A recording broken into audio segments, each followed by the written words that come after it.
It's also taught us a critical and deadly lesson on the importance of health care. When we fail to provide our people coverage, when we allow our population to suffer from diabetes, lung cancer, congestive heart failure, this pandemic shows us that the lack of good health care options makes us more vulnerable and less resilient. In the last 4 years, we moved backwards on health care. The rate of uninsured children and overall the rate of uninsured Kentuckians grew. We had less options as we went forward for coverage. Here's another clear fact. We have been paying more over the last 4 years to get less. So today, I'm announcing that I've submitted a declaration of intent letter to CMS to transition to a state-based healthcare exchange beginning January 1, 2022. Kentucky implemented a state-based exchange known as Connect in 2013. Through Connect, approximately 500,000 newly eligible Kentuckians were enrolled in Medicaid coverage and qualified health plans. Connect was one of the most successful exchanges in the country, and because of it, we reduced our uninsured Kentuckians at the highest rate in the country for several straight years. That was the right thing. Our last governor dismantled Connect in 2017, which forced individuals to use the federal health exchange to qualify for QHP coverage. Now, to support a federal exchange, a user fee is included in every individual's premium. If you sign up on the federal exchange, you as a Kentuckian pay a 3% user fee to the federal government. Last year, that fee for our Kentuckians was $9.8 million.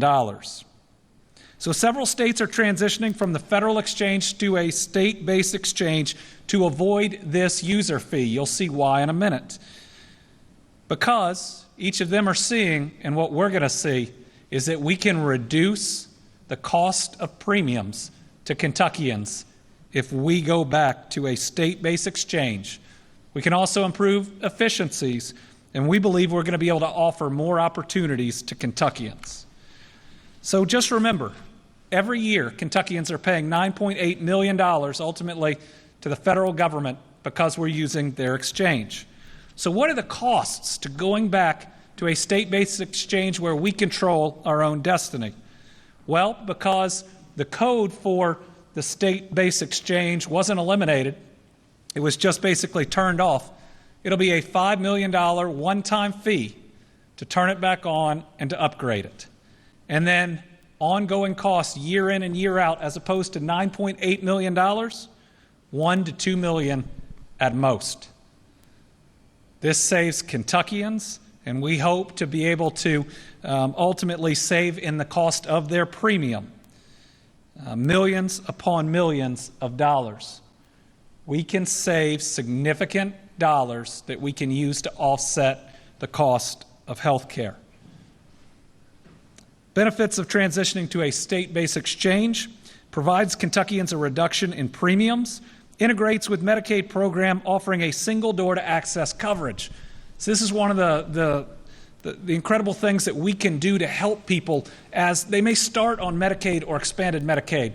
But as we want to provide job training and ultimately move people off into a better life, we can move them directly onto the exchange, potentially never having to change the doctors that they see depending on the plans that we can sign them up for.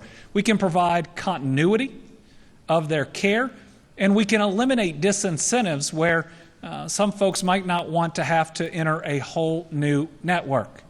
We have an opportunity to be better, to get healthier, to save money, and ultimately to provide that basic human right that is health care. It also allows us greater flexibility and autonomy than the federal exchange, where we can extend the annual open enrollment period and offer special open enrollment periods. It finally offers us local control. I believe we can do this much better than the federal government.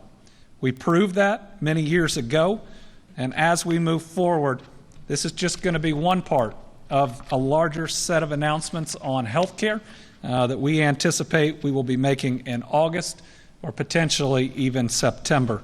This letter has now been sent to the federal government, and the opportunities at savings are significant.